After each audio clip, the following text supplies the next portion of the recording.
And then they will wait for the gun. And they are off in racing here in Pal Arinsal, Andorra. Jen Jackson extremely strong off the line, as is Laura Steger on the right-hand side, up the inside. Leads them up the climb on the first lap. 4 wins in a row for the Flying Dutchwoman. We talked about it before, about the altitude, and it means these races are just going to have to respect this short track a little bit more, and we're going to see maybe a bit more of a cagey race.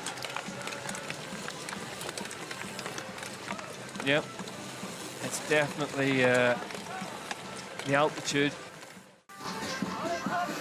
Richards, Risford, Peterson, Keller, Jackson, Steger. Oh! Berta going down. Berta going down, just getting stuck between lines slightly there, Ollie. Yeah, and it's so loose, and she just came off between the two. Oh, and in the wrong gear now as well. Stuck in a massive gear, trying to get moving again. As the race goes on, and you just mean all that blood's going to your legs, like you say, less to your head. The arms start to go a bit, and that dexterity and that fine skill goes. Just struggling to see where Puck Peterson is at the front of this one. We go 5th position at the moment, just drifted back a little bit. All of a sudden, not quite. Sammy Maxwell, punchy. still 14th now, and it's amazing once you get a bad start. Yeah, and it's a scrap now. They're all going to have a fight. They all want to be in the single track. There's an attack from Puck Peterson up the bottom of this climb. Just use it as a springboard, and it's going to be first into the woods, and maybe a little feeler there, Ollie, but Richards did well to respond to that one. Yeah, that was a pretty stinging attack, but we saw that as soon as she attacked, there was little gaps appearing. Jen Jackson just struggling to follow a little bit, and I think Puck's tactic is going to be just keep hitting them every time. Peterson on the canyon bike from Alpecin to Koenig.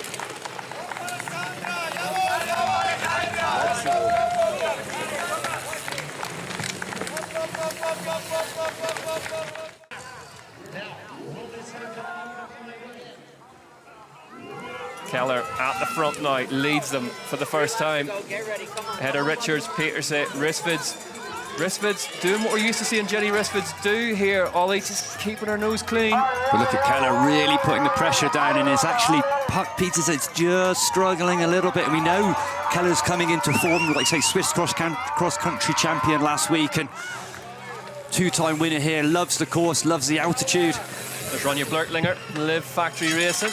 But Keller looking like she's really, really pushing. But Richards looking so strong. Blurtlinger past Peterson now. Ronja Blurtlinger on the podium as things stand. As they head onto the start-finish straight, Evie Richards looks over the wrong shoulder. 178 beats per minute, deep into the red zone. On her Whoop Live, Evie Richards stands on the pedals, climbs up the start-finish straight. She took that UCI World Champs win on last season, grits the teeth, 1 lap to go, but we know Alessandra Keller's extremely strong. Keller, is this going to be enough? Are we going to see Alessandra Keller take a UCI World Cup win? You see Evie Richards then just struggling to get some air back in the lungs. I think if Evie can get back on terms, we know she's probably got the better sprint, but Keller pushing on through the single track. A win here for Keller would pull her even with Pauline Ferrand-Prévot on 6 career UCI World Cup short track wins.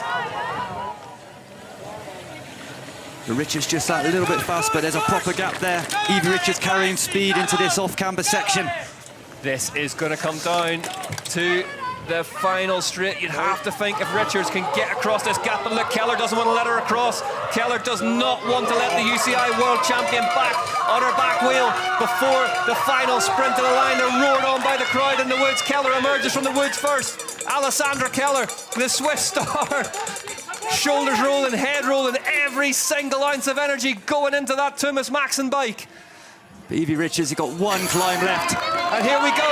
They're going to head on to the start-finish straight. Alessandra Keller, is she going to be able to stay ahead of Evie Richards? Alessandra Keller going for her first win since Leger 2024. Alessandra Keller is undefeated in the short track in Pal Arinsal, Andorra. 3 wins in a row. Ollie, how far did she go from that time? It's going to take some recovery to get over that. I feel like I've got lactate. I'm sat in a chair. here in Arinsal. Keller wins by 4 seconds. Blurtling, career best finish for her. Her previous best was a 6th. 10 seconds back in 3rd place for Live Factory Racing. Then it was Peterson, Kohler, Jackson, Steger, Risvids, Wiedmann, Forcini rounded out the top 10. Honestly, I think everyone knows how my winter was, so coming back from an injury is never easy, so I can't complain anything how it worked at the beginning, but I mean, obviously Andorra is a very good spot for me, so I'm very, very happy to get the win here again.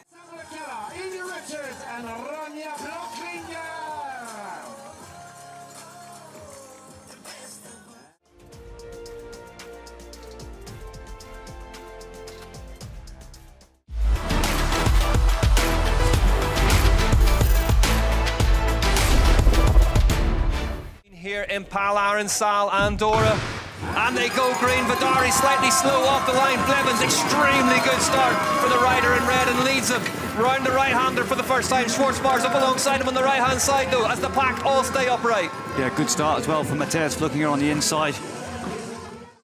You can see this split line section for the first time. Flukiger folds himself around that tree beautifully.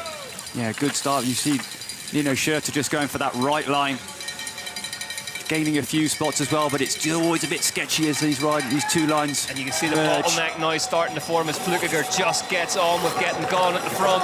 Super punchy start by Matthias looking up. We need to talk about that man in the shot now. Victor Koretsky, Ollie, he needs a win this year, doesn't he? He needs to establish himself back at the front of the short track. Yeah, world champion here last year, and I'd just say not quite been firing, especially the last couple of races.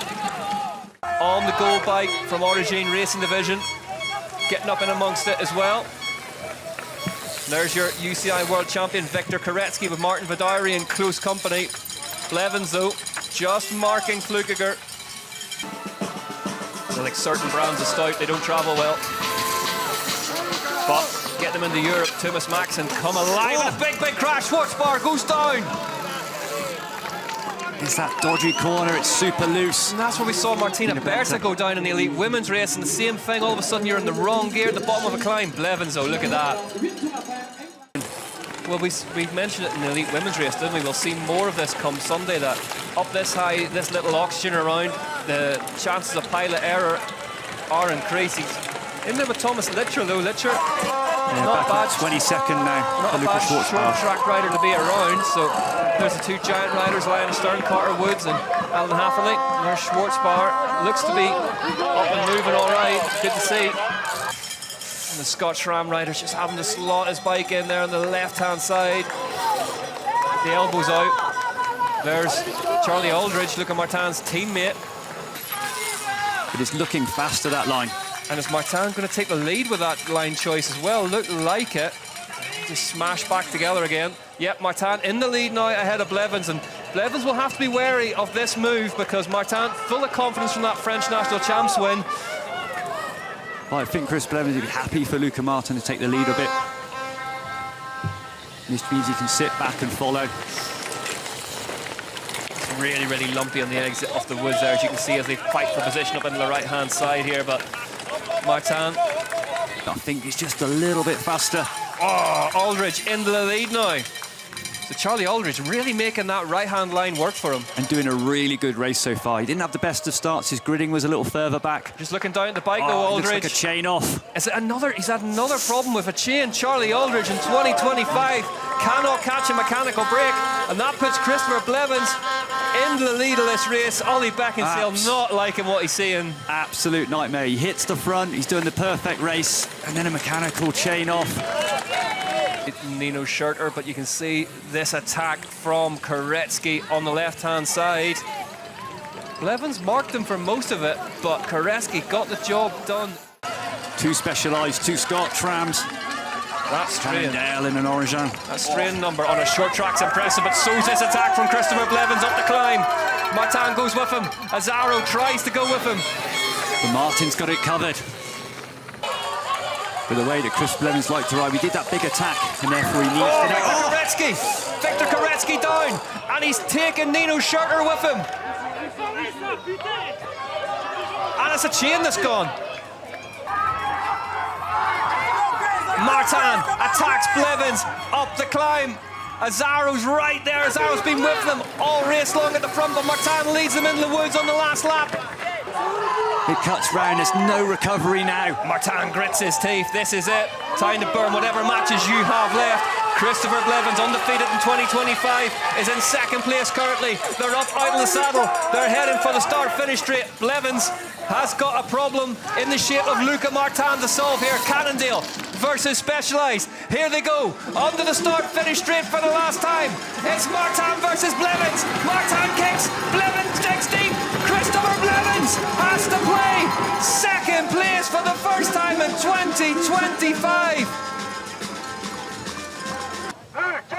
Here's what it means for, here are the results of the race then. Martin, Blevins, Azzaro, your top three. Then it was Colombo, Sink, Woods, Hafferley, Andreasen, Brido, and Schurter, now 10th.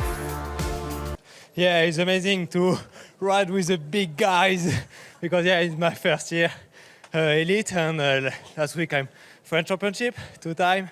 And yeah, I think it's an amazing block. And I don't so understand now. I need to some recovery for understand, like it's my first win. But yeah, so many work with the team, and so happy the bike works so well on this track and the tire, everything. For the official picture, ladies and gentlemen, give it up for Luca Martin, Chris Blevins, et Mathis Azzaro. And gentlemen, it's time to pop the corks and celebrate this day of racing in the Arinsal, Andorra.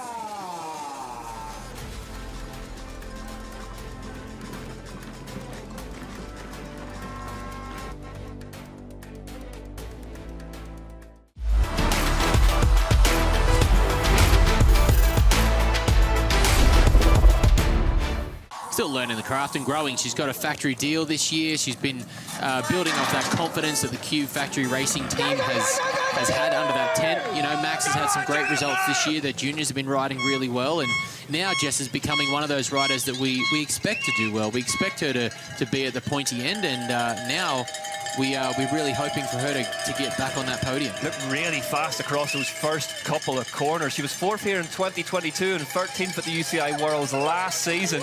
Nico, full gloveless, full Kiwi.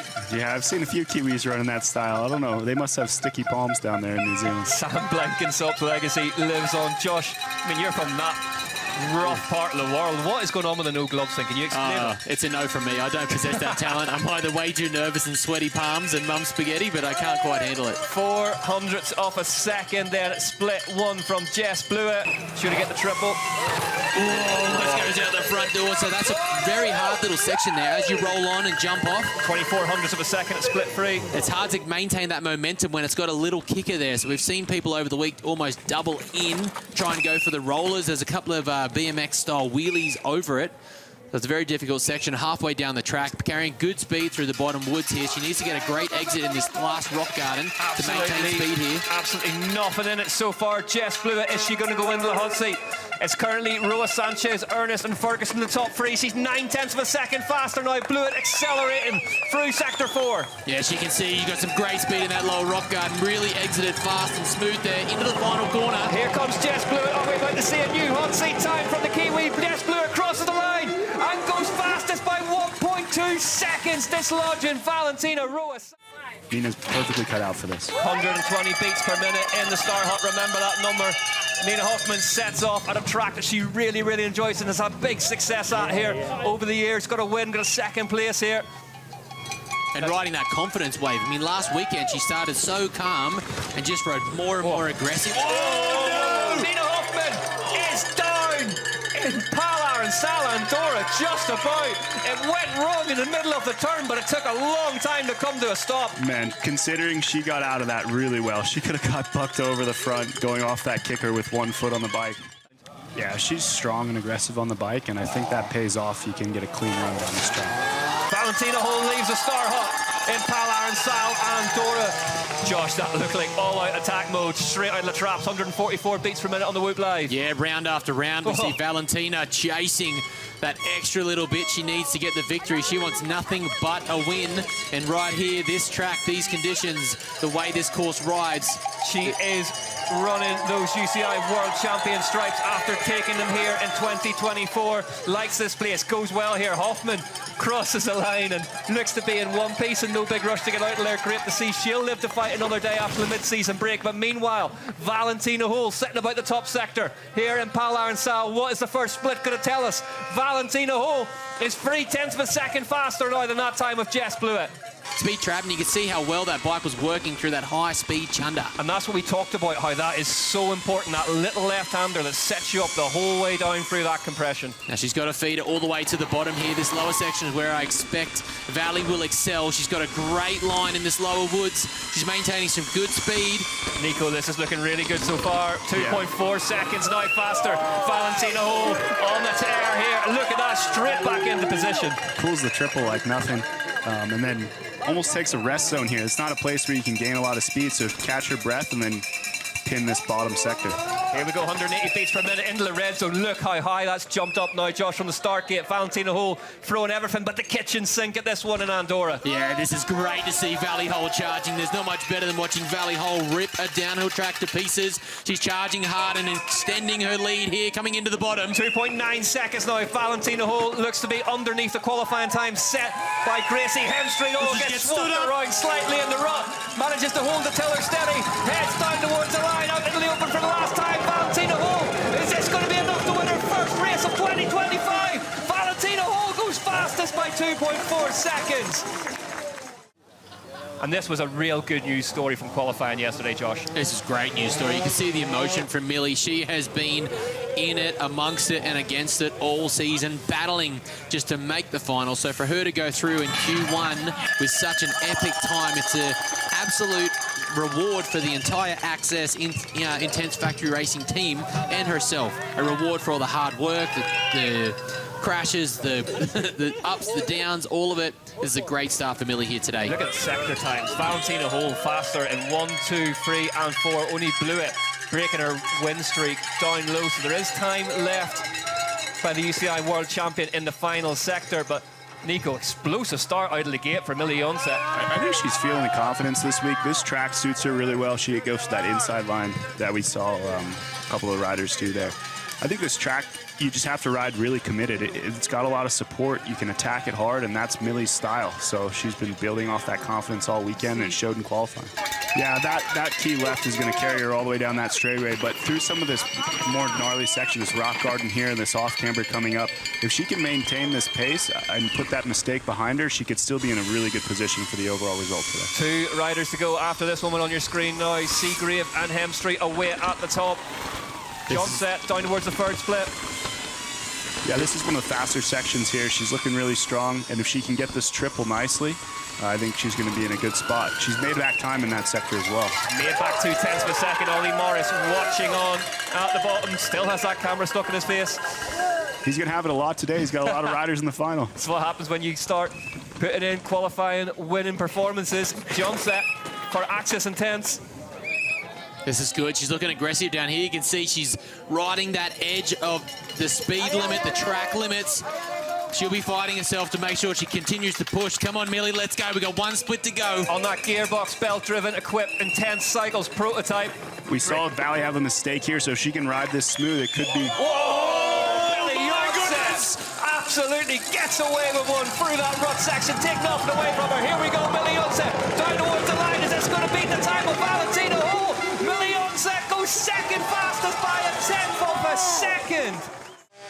You can see it this weekend. This is the most aggressive I've seen her ride since the first round. We've got 2 riders, Hull and Jonset, now inside that fastest qualifying time and inside of this woman's fastest time from yesterday. So Tani Seagrave needs to go faster than she did yesterday, but we do think the track is running faster here in Arinsal, Andorra, thanks to the huge efforts of the local trail crew. And Let's get Tani Seagrave across the top of it. Josh, how do you rate her chances today? Oh, I rate them very highly. Look at the speed she carries through those braking bumps. Those are the details we're talking about. Wow, that was an extraordinary 2 corners. This is looking fantastic for Tani. Slaps the outside berm there. She is fighting and she is aggressive and she wants it here today. Neatly done through that top sector. Nico, let's get her across the split line. What's it going to tell us? Tani Seagrave, as we wait for it to appear on our screen, is 8/10 of a second faster at split 1. Tony Seagrave can hardly watch. That's a huge margin on this track. You can see she's not sliding around too much. She's keep maintaining good level of grip, but carrying really nice exit speed through all these turns. Josh, huge time already. Huge time already. You can visibly see how aggressive she is, and she is not waiting for this track. She is going for it. She's attacking every single section and riding with a level of anticipation that we've been waiting for from Tani Seagrave. A win here today would put Tani Seagrave level with one of the all-time greats of this sport, Missy Giovi. She's 1.6 seconds faster. She's lost time, but she has time in her back pocket here, Seagrave. 1.6 is a big margin. I think if she can maintain the speed she's on, she's going to be in a good spot coming out of this last Now one. there's a big hole on that piece, so she does get over that hole where we saw Millie get hung up a little bit. These final 2 rock gardens will be crucial here this afternoon. But we know that John Set and Blewett really extended here, down low. Oh, that looked fast to me, Josh. That was a great exit into the final split. She's pulled back some more time. Tani Seagrave is accelerating here today. 3/10 of a second now. 3/10 of a second more in this sector. What can Tani Seagrave do? Tony Seagrave roaring her on at the bottom. Here comes Tani Seagrave. Are we going to see win number 11? Is this going to be enough? Tani Seagrave crosses the line and goes faster by 1.8 seconds ahead of Valentina Hull. Just when we thought we'd seen the Austrian. We are going to see her absolute best. Gracie Hemstreet, deep breath, leaves the start hop. We know that when she gets on a race run in 2025, she's borderline unstoppable. But Tani Seagrave has set the bar extremely high today. Tani was really fast through the top half of this track. If Gracie can just be in touch at the midway point, through the rock garden and the lower steeps, I think she can pull it out. Hemstreet kicking the back end of that big Norco Race Division bike out as she crosses it. Goes really low there, Josh. Looks like it worked for her. Yeah, you can see those braking bumps getting bigger and bigger, and she's just avoiding a lot of them. Now, this section here we've seen be crucial. Whoa. Carries a good inside line there, almost a little bit too quick. They've got a great setup under that Norco Racing Division tent. They got the naughty uncle looking after all of the races. She's starting to feed it the whole way down here today. She makes her way across the piece. This is great from Hemstreet. Currently second in the UCI Downhill World Cup overall for Gracie Hemstreet. Is that going to change today if she can get past Valentina Hull? But she wants the race win, Nico. This is what all the focus all week long has been for. Yeah, she's so fast through this bottom sector. Let's see if she can get through this last rock garden clean. She's 2 seconds faster now. 2 seconds, a split 4 for Gracie Hemstreet. Gracie Hemstreet on an absolute run here in Arinsal, Andorra. Here she comes on the line. Hemstreet, no! Gracie Hemstreet loses the back end within sight of the finish line and goes down in Arinsal, Andorra. That is going to gift the win to Tani Seagrave. Gracie Hemstreet, 5.2 seconds back home in 5th place, even with a crash within sight of the line. You wouldn't miss it for the world. No, that was incredible. The run that we saw from Millie Onset coming through that final rock garden, Valley Hole charging. Who would have thought we'd see Valley Hole put down a run like that? Yeah, for sure. I kind of knew Gracie was going to win. She was so pinned at the bottom. So I'm kind of gutted that she crashed so close to the end. But yeah, I'm happy with my performance today.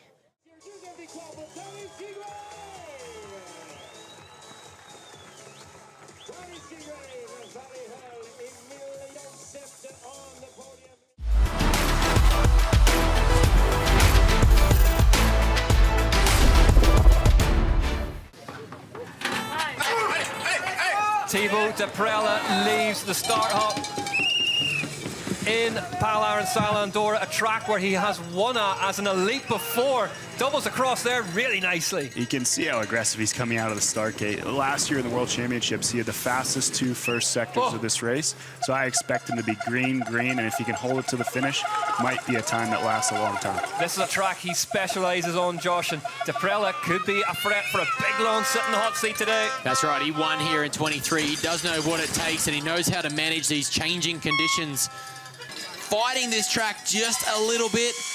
Hopefully he can maintain this to the bottom. Look how narrow it is through the trees with those big 800mm wide bars. Deprella threading the needle beautifully as he heads back out towards the open piece section now, where we saw Wilson come up with a bit of his trademark magic. Deprella 2 seconds faster, lands it on the back wheel, Nico. Yeah, a little too much gas over that triple. Bit of whiskey throttle for Thibaut Deprella as he heads back into the woods again. Ronnie Mack, eat your heart out. He's 2 seconds up right now, so that aggression is paying off with an incredible run here this afternoon. Speeds are going up. Had to do it the hard way through Q2 yesterday, Thibaut Deprella, but this is a track he loves, he feels good on, he feels he can win at. He's 2.7 seconds faster now, Thibaut Deprella. Really smoothly through that last rock garden. This is a big margin on a short track like this. Fastest time yesterday was Max Albron with 2:39.1. Thibaut Deprella looks like he's about to smash that today. Thibaut Deprella pedaling mid-air, crosses the line, goes 3 seconds faster with a 2:37.4. Jumps off the bike, likes it. The French national champion on fire in Andorra. But it's a good time. Here we go, Lars Vergier, the UCI downhill world champion. Won it on this track just a year ago. Interesting line there, went inside and gapped over the rock that was kicking a lot of riders. Pretty creative for a simple section. Yeah, has won here at UCI World Cup level as well as that UCI Worlds win in the past. One of the most successful riders here, Andorra, calls this place home, lives just up the road. 4/10 of a second back in the first split. He's in touch with his compatriot here. And he was so close last weekend. Now he knows the speed, he knows what it takes to be up there and compete. And to be here at home with Commensal at the bottom of the hill. We saw their headquarters this week. He sees, he knows, and he's in touch with the people that make that brand what it is. So this is a big weekend for the entire Commensal crew. About as local as it gets, Lars Vergier.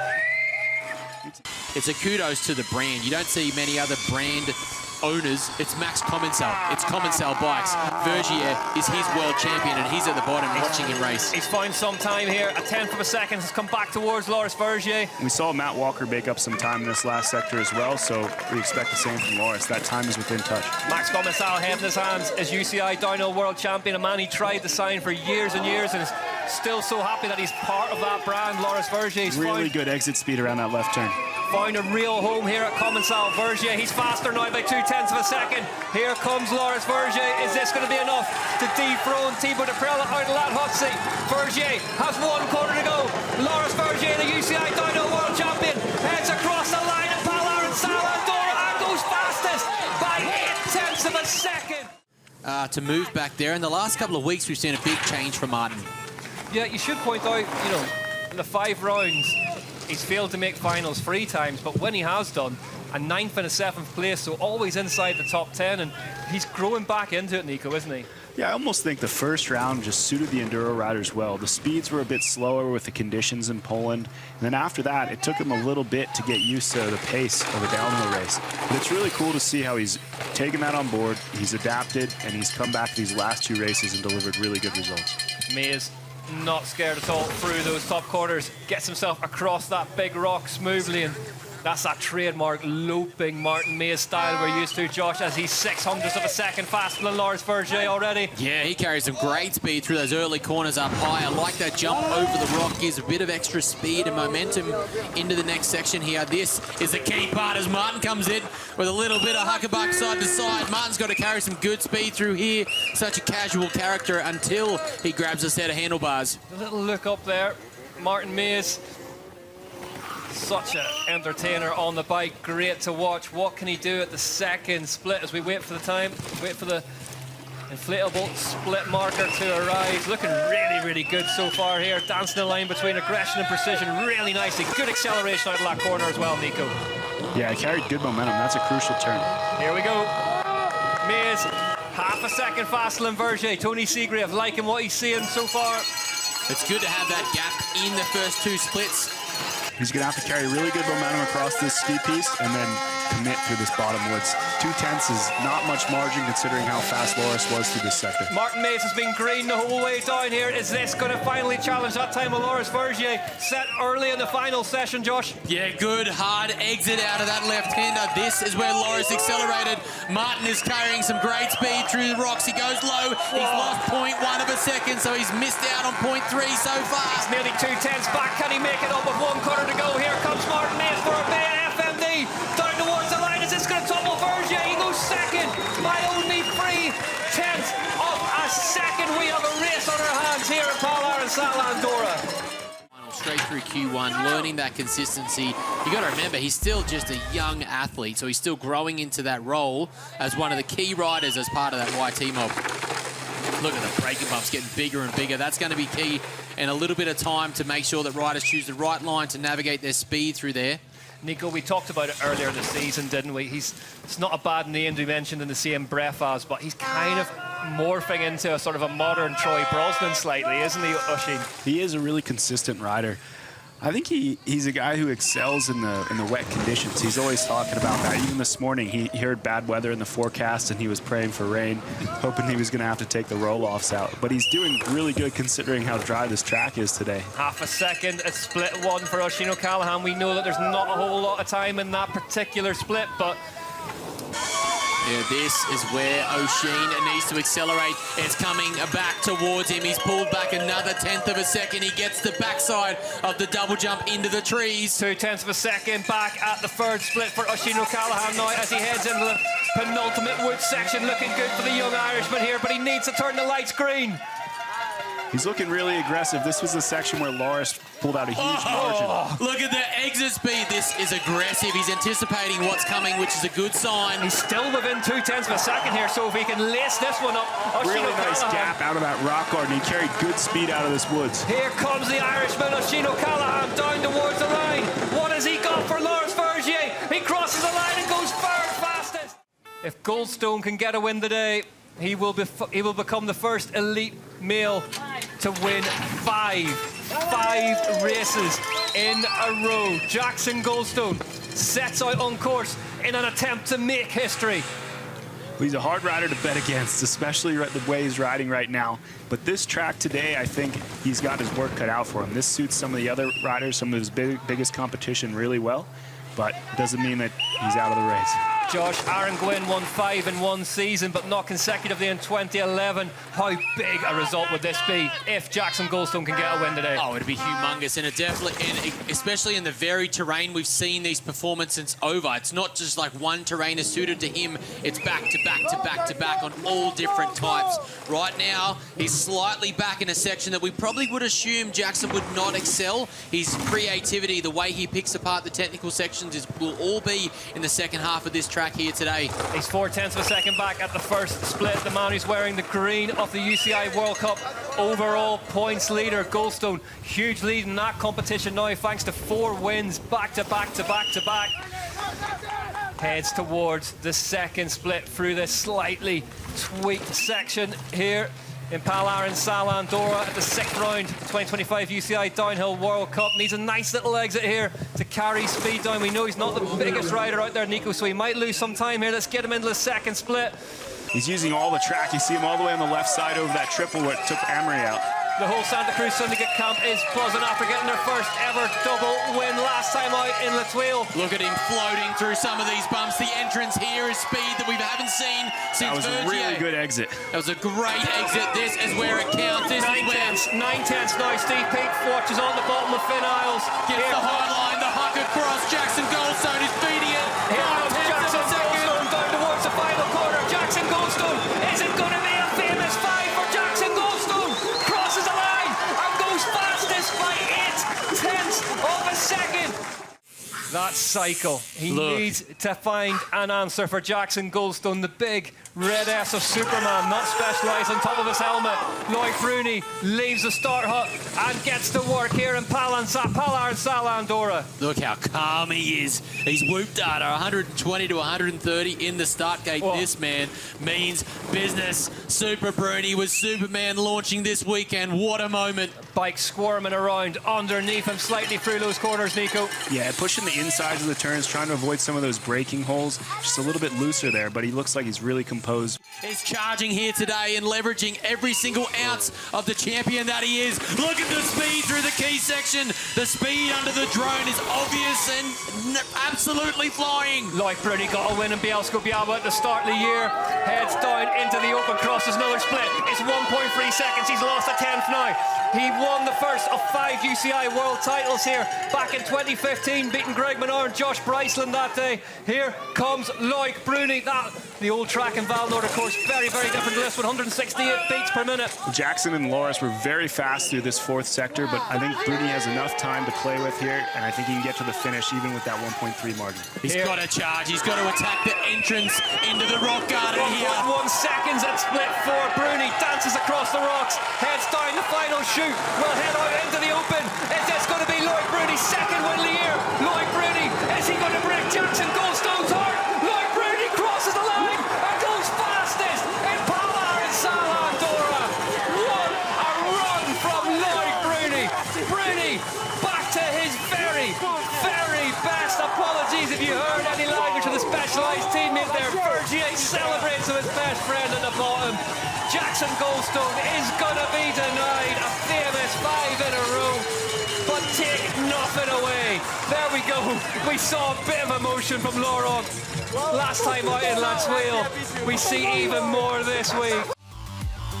Here's the results then. Bruni from Jackson Goldstone by 1.2 seconds. Vergier, May is up in 4th position. O'Callaghan 5th.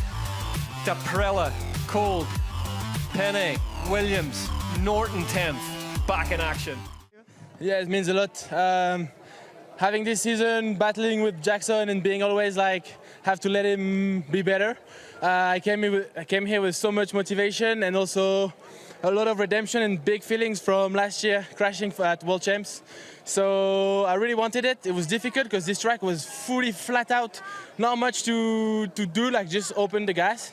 And a lot of guys were incredibly fast, and I'm so happy that I could be a bit looser or crazier than everybody. But Jackson was again on fire, so it's really cool to beat him fair and square. But it's a cool season, and I'm happy to be at the top. And sharing the podium with Loris is amazing too, so hell of a day.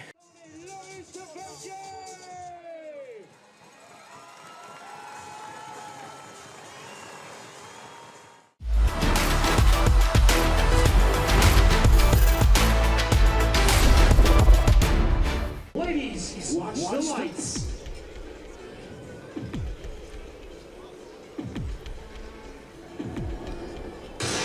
High pressure, high altitude off the start line. Bit of a fumble from Jen Jackson, gets swallowed up by the pack. Meanwhile, it's a good start for Ronja Blurtlinger on the right-hand side for Liv Factory Racing.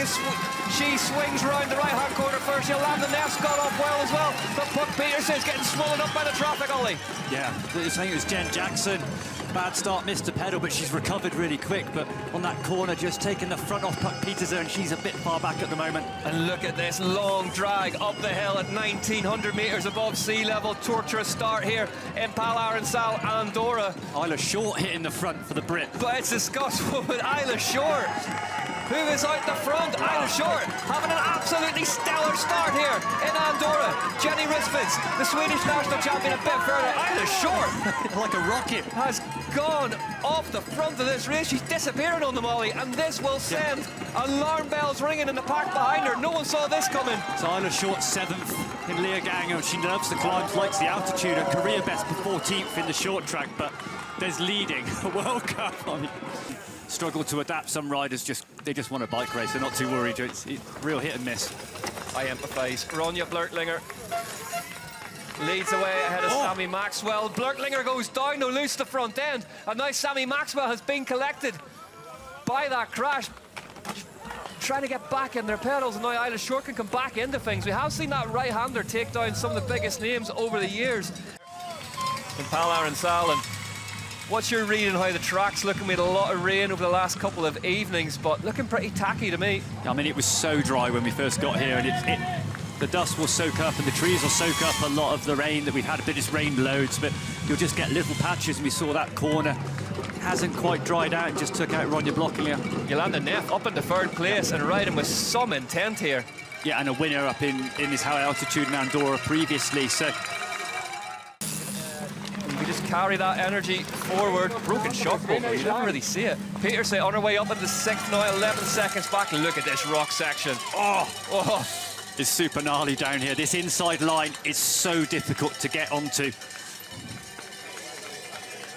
And again, we had UCI cross-country Worlds here last season, and I remember that sector.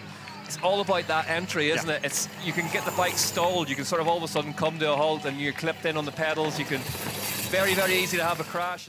There's 3 lines, none of them are nice, but the inside line, which is considerably faster, is so difficult to get onto. It's all chunky, isn't it? There isn't an obvious right line on it, as you say. And we saw Sammy Maxwell just as he dripped in, just getting caught up.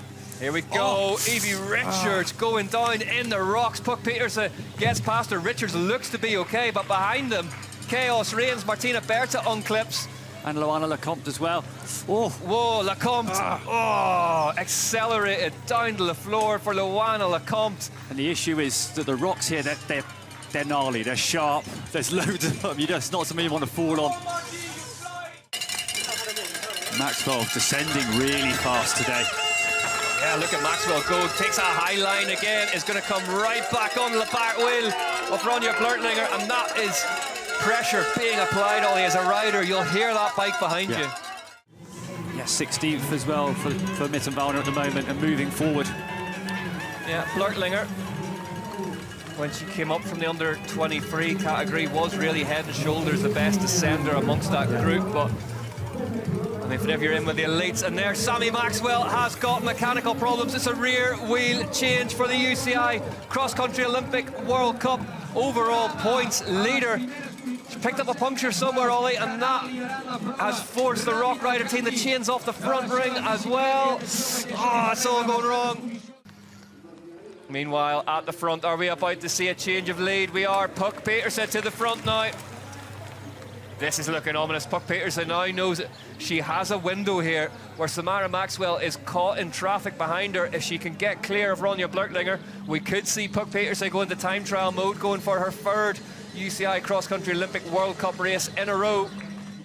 So you've got maximum amount of time to make it back up again. And but again, back to 33 seconds now for Maxwell behind Peterson, so that's a pretty quick recovery so far. Peterson of Alpecin de Koning out there on her own at the minute. Ronja Blurtlinger 12 seconds behind her for Live Factory Racing. Jenny Risvids is in third, 20 seconds back off the lead of this race. So we have seen Puck do this before this season. She doesn't need riders around her. More than happy to just get into a groove. We saw it in Leogang memorably. And meanwhile at the front of the race, Puck Peterson getting held up, just getting stuck the wrong side of that tree, unclipped both feet. Is it a crash if you're still holding on to the bars? Behind her though. Samara Maxwell just loses the front wheel right at the bottom of that rock garden, and if you're going to lose it anywhere in there. But the speed that Maxwell was coming into the top of that. Yeah, Keller definitely on the move and super smooth. You know how consistent she is and always a fighter, but 16 seconds though on our timing screens between Puck Peterson and Ronja Blurtlinger, who is now coming under the attention of Martina Berta and Jenny Risvids. Berta looking like she's going to try and get past the young Swiss rider here. Obviously Puck just having that little mistake on the descent, costing about 10 seconds or so, so not a disaster, but it was more, it cost her time as opposed to impact, didn't it? She just got stuck the wrong side of the pad, both feet unclipped. It's difficult to get things. But I think it might have an impact this next time down. Cross-country racers, as they all are really, but somebody who really understands the importance of aggressive descending as we head into the rocks. And Peterson in trouble again. Puck Peterson off the bike and off the course here in Arinsal, Andorra. Meanwhile, behind her, Martina Berta sneaks through into the lead. Oh, and there's drama on board that canyon of Puck Peterson, and Ronja Blurtlinger can't get past. What is hanging off the bars there? Is that a shifter maybe hanging off? Her bike computer just bounced out. It's on a tether, but she was trying to put that one back on. And Puck Peterson off the bike again, still not right. Alessandra Keller rolls through now as well. But I think it's that thing, last time had a real big wobble on that descent, and you come in this time and it's playing on your mind, and you're tighter on the bike. There's the computer going on. Evie Richards, meanwhile. Enduro World Series fact about Martina Berta came from the one and only Enrico Balla, watching at home, enjoying this one, enjoying seeing an Italian leading the race here in Andorra. And after all that action, we forgot about Sammy Maxwell. Sammy Maxwell, fifth place now, 21 seconds. Buoyed by that short track as we move down to the tech feed zone. Chiara Tiocchi for Lapierre Racing Unity will DNF today. Tiocchi, one Italian, leaves the race as another leads it. Not quite as difficult as the section where we saw Puck crash, but this is the other really techie bit, and again, really difficult, no nice line. I think you know it's going to be close, and I think it's maybe Alessandra Keller likes to go long. It's kind of more of like a diesel engine. I would sit back. Oh, on. Berta. Just as I said, I would sit just back. As you say, Berta attacks and just elbows her way past Alessandra Keller, and now is a little gap as they head off the bridge. Meanwhile, what about this for a ride from Sammy Maxwell on the #1 bike? A champion's ride if ever I've seen one. But if I was in a group, well, this is one section where you want to lead into that difficult rocky descent. Real key part. So what are we looking at now then in terms of how cagey this is about to get? I guess it's going to be a case of who blinks first. Maxwell off the bike and walking up that climb, as is Berta. Oh, Maxwell bobbled off the side of the track, just couldn't get back over the saddle, which has stayed in the upright position. So Berta also off that origin. Really difficult. You see the gap now. Just that one section, Risved's led in first. Maxwell made the mistake, and that chain reaction. And who better to do it? Max Arinsal, look at the smile on his face. Rings the bell, 1 to go here in Arinsal, Andorra at the 6th round of the UCI Cross Country Olympic World Cup. Ollie Beckinsale's rubbing his hands in anticipation beside me. There is going to be fireworks on this last lap. Right then, Rick, place your bets now. Oh, I'm good. Do you know what? I'm going to go all in on Sammy Maxwell. I think to be what she's been through, to get to this point, why not go for the win? What about you? Berta. Berta. Whoever takes this one, it is going to be one of the rides of their career. Maxwell pulls out now, puts her nose in the wind, and is moving towards the front. Jenny Risved's driving the train at the minute up this climb. And it's Samara Maxwell who now leads. She's been down. She's had mechanical problems, but she is no way out of contention for the win here in Arinsal, Andorra, and that attack has blown this group apart. Wow, what an attack.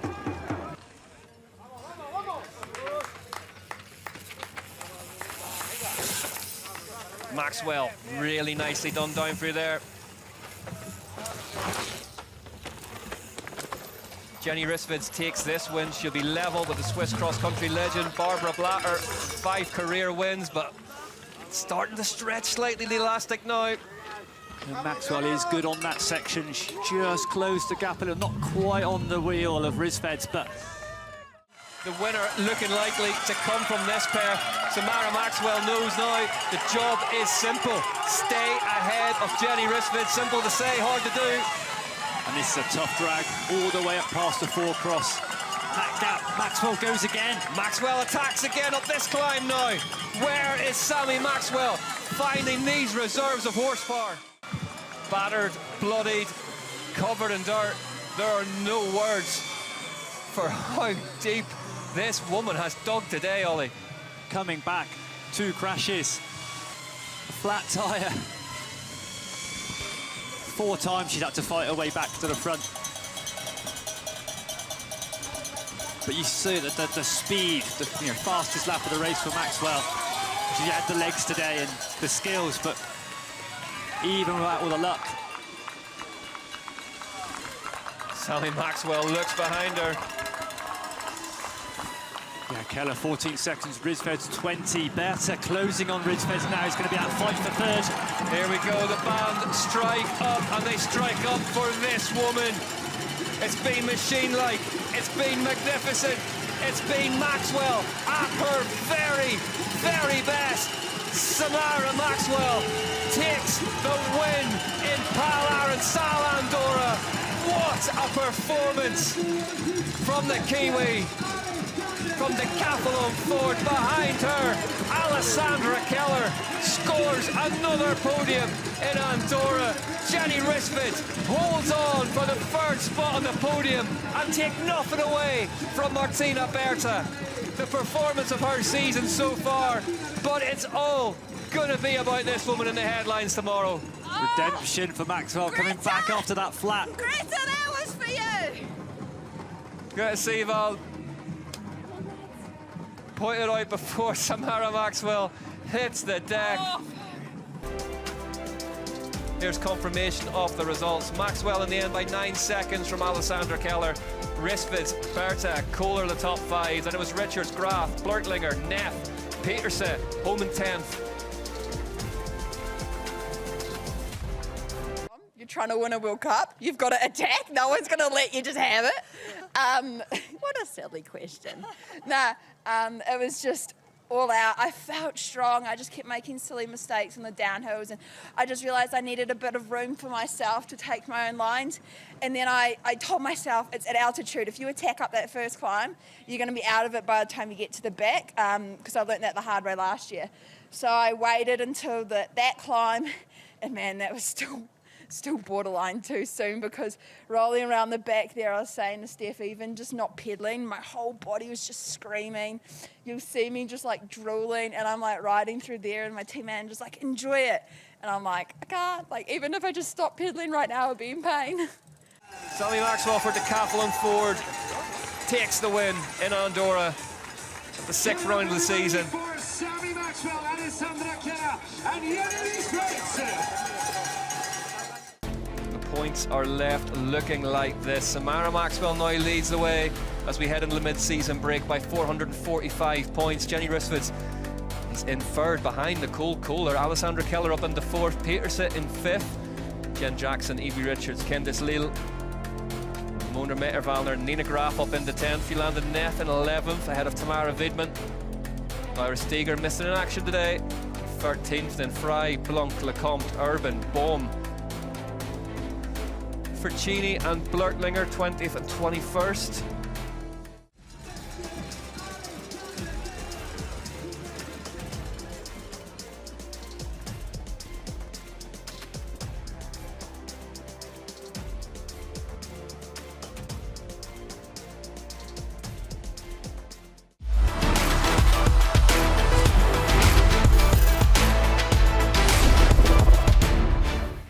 The lights will go red, and then you know what happens next. They are off, and they're off early. It's caught a few people out. Simon Andreasen really punchy up the line for Orbea Fox.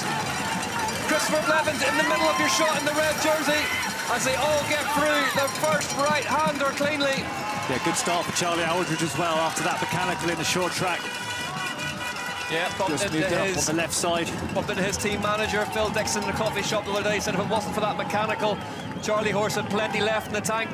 We're seeing a rider moving up on the right-hand side. Who is that pushing their way all the way to the front? It's Victor Koretsky. Koretsky in the white helmet, the red jersey of Specialized Factory Racing, making absolutely no time at all to get to the front of the race here in Pal Arinsal. Blevins is now back with Martin Sink. Koretsky's in there as well, so Victor Koretsky now shuffled back into 4th place after that strong start. But Ollie, that will have been the first check on the checklist of get to the front, get in amongst it. Another rider has got to the front. Charlie Aldridge just sitting there behind the back of Nino Schurter, 7th position.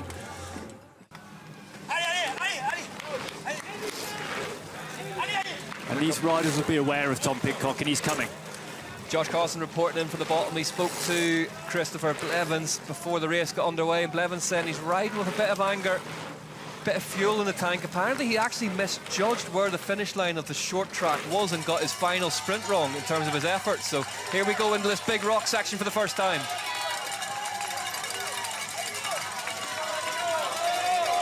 That line over the rider's left-hand side that they're all hitting, really the A line, the fastest route through it, but the entry, super difficult, Ollie. And you see Diary just getting bobbled by it slightly. That was a really fast exit, which is why all these riders want to hit that line. But the entry to get it, so difficult. Saw a good line there by Avendetto. He took the B line and then crossed over to the A. What's going to be the big agenda for the riders at the front? I think for someone like Luca Martin, he's riding on a complete high. French champion last week, beating Mathis Cesaro's in second place, winning the short track. And I think he's now got that confidence that he can win. Up in the 6th place. And then it's a long descent from the top. And I think by the time we get to the top of that long gravel, we're calling it the wall this week, that long gravel track, I'm pretty sure we'll see him on the back of that front group of 5. Yep, used to be the red zone climb. Right at the back of the course where we saw Alan Hafley attack Victor Koretsky, the UCI World Championship last season, to ultimately take that rainbow striped jersey. Hafley currently in 11th place. The number 10 bike for Scott Schramm MTB Racing. Tom Pidcock charging hard to catch up with Christopher Blevins. Now Blevins in 5th place, all in red, as we're used to seeing him in 2025. Pidcock has actually broken free of that big train behind him. I say ridden across on this long climb. It's a good section for Pidcock, this one. You know, we know the strength. There's Pidcock on the left-hand side. Whoa, Tom Pidcock, look at the reserves of power that man has. That is some attack up here, and you know that Tom Pidcock, I'm confident that Tom Pidcock could get to the front. I was predicting lap 3 to get to the front group. He's done it on lap 2. A really good first lap. Pidcock on his way to the front of this bike race. We are hearing that Gunnar Holmgren has crashed. Was just riding away from him a bit today. And Pidcock saw the back end lap Pinarello swap about a bit underneath and managed to keep it going. But Martin now looking like he's starting to open up a little bit of a gap, 3 seconds between him and Mathis Cesaro. One of the amazing things with Tom Pidcock, we know how good he is technically, but how he can adapt and come back. He said before in the interview that this is a new bike, new equipment. He hasn't been on it long, but in his laps during the week, so in his recce laps, I don't know, 5, 6 laps, he's learning the bike and he's having to, I say, become one with it again, but he can adapt and get back to this sport so quickly. Here he comes, he's gonna swallow up Mathis Cesaro here, straight past him. Tom Pidcock in a hurry, Impal Arinsal. Yolanda Neff on the side of the course, roaring her teammate, Charlie Aldridge on. Look at this from Tom Pidcock. Yeah, bear in mind, remember Tom Pidcock had to move up from 4th row on the grid. You know, easier said than done. You would have had to expend some energy compared to the riders that start on the front row. So we know he's got the minerals to be able to do that, but you've still got to suck it up, recover. Oh no. Flukiger into the tech feed zone with a rear flap. We saw a number of these in the elite women's race. And for a rider who loves this venue and this track, that is an absolute disaster. And the natural features here, there's quite a lot of sharp rock sections, and the chance of just catching a tyre and just putting a small rip in is relatively high on this surface. I think I just saw the UCI World Champions jersey of Alan Hafferley roll through in front of him, so that should put Flukiger, just trying to find him on our screen, sorry, excuse me, 22nd now.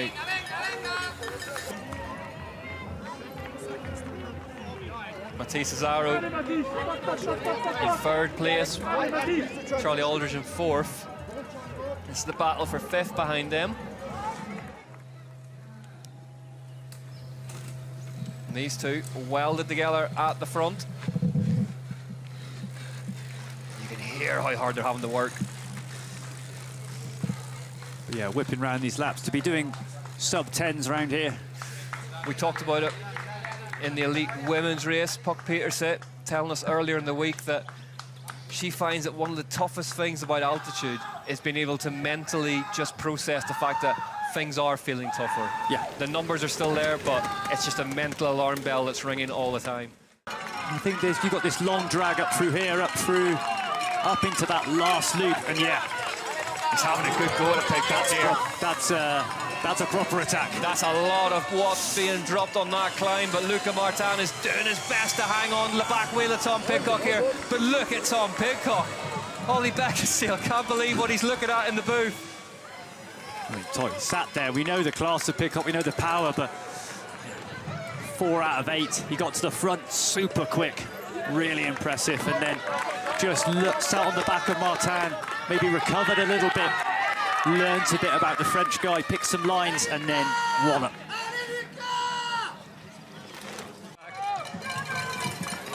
That's what the sport is all about, though. A warm down of sorts. A warm down. Running around shouting for Tom Pidcock. Yeah. It just goes to show, even at the very highest of pro levels. It's pretty rare that you see Tom Pidcock going down. Yeah, top pro as well. Didn't attack. Pogacar. Luca Martin just shaking his hand out slightly there, maybe getting a bit of gel or something on the glove. Not looking that comfortable all of a sudden, Martin. 15 seconds the gap, 1 minute now back to Azzaro and Aldridge, so their lap delta's really dropping. As Martin, take your hat off to him. He's hanging in there. But this will be a PB ride as well, so at some point it's interesting to see whether Martin continues to fight.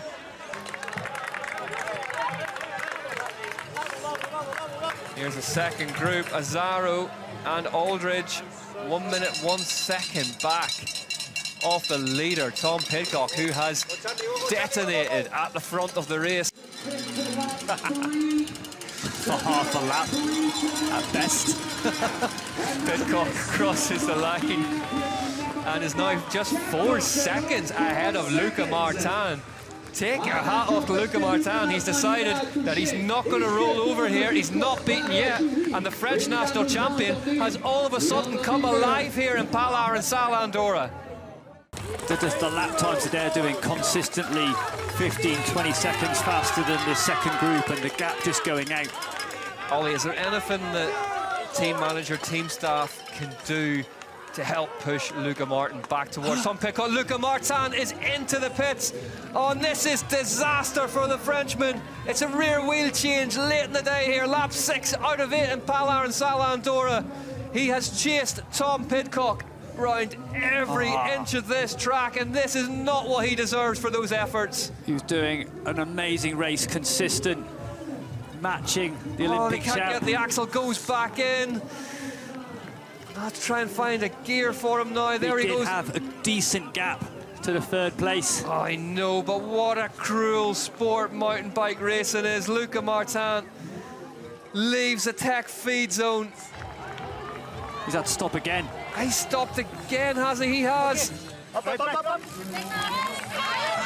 Oh, just managed to stop inside the tech feed zone, and it's still not right. The bike's in the wrong gear, can't get going. Oh, Luca Martin. Tom Pidcock, though, happens to be very, very good at winning. What a machine. That's the word, isn't it? And I don't know, as we see the Superman logo, it's going to take a Clark Kent spec effort from Luca Martin to close a gap of this size. I really hope Luca Martin can hang on to this second place. Yeah. So deserves it. Johnny Walker rings the bell. FIM Super Enduro start. And you just cannot help but wonder what could have been. Keeps pushing.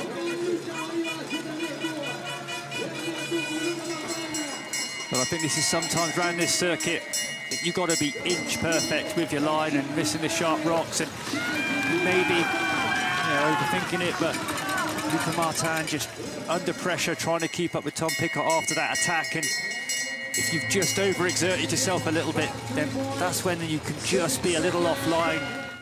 Begs the question, without that mechanical, what a race we could have been treated to. Let's get Pidcock down through the rocks for the last time. Ticks it off. Little kicker on the way out of it. Yeah, he's got a relatively easy roll now. Nothing. 35 seconds, so another 3 seconds have gone the way of Martin, but this is why you build leads in cross-country, Ollie, so you can manage last laps like this.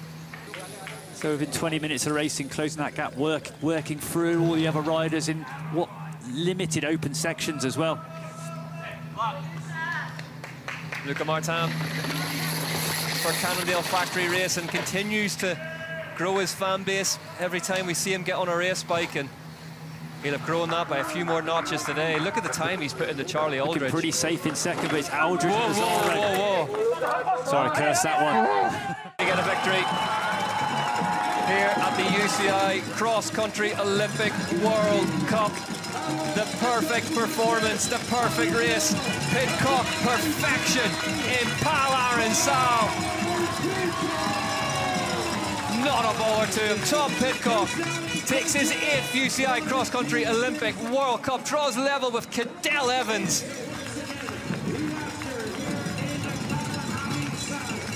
Managed it to absolute perfection all race long, but one of the rides of the year so far from Luca Martin.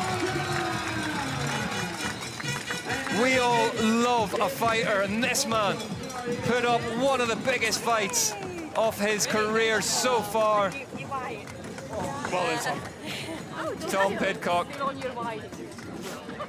gets a drink after a long reward. So here we go, we're about to get 2 British riders on to a UCI Cross Country Olympic World Cup podium for the first time since 1994 in Mammoth Lakes. Charlie Aldridge finishes off with a bit of trials. Cannondale Factory Racing. Let's get confirmation of the results then. Tom Pidcock takes the win by just 21 seconds in the end from Luca Martin. Charlie Aldridge taking 3rd place. Matisse Zaro, Luca Brido, Vidari, Schurter, Dubau, Sink and Avendetto. Puntener in 11th, Flukiger 12th, Dario Lilo 13th, Yuri Zanotti. Well, I can't be unsatisfied, that's for sure. No, it's super nice to finally win here, kind of at home, and after a few years coming here. So yeah, it's nice. Not an easy place to race, that's for sure. Victorious at the Whoop UCI Mountain Bike World Series, UCI Cross Country Olympic World Cup, round 6 in Andorra. Going to a man who calls this place home. Lives up the road. There they go. Your top 3. This is what does for the standings. Blevins leads the way from Vidari by 313 points. Then Koretsky, Specialized still 1-2-3. Then Azaro, Puntener 4th and 5th. Martin, Forster, Sink, Schwarzbar, Colombo,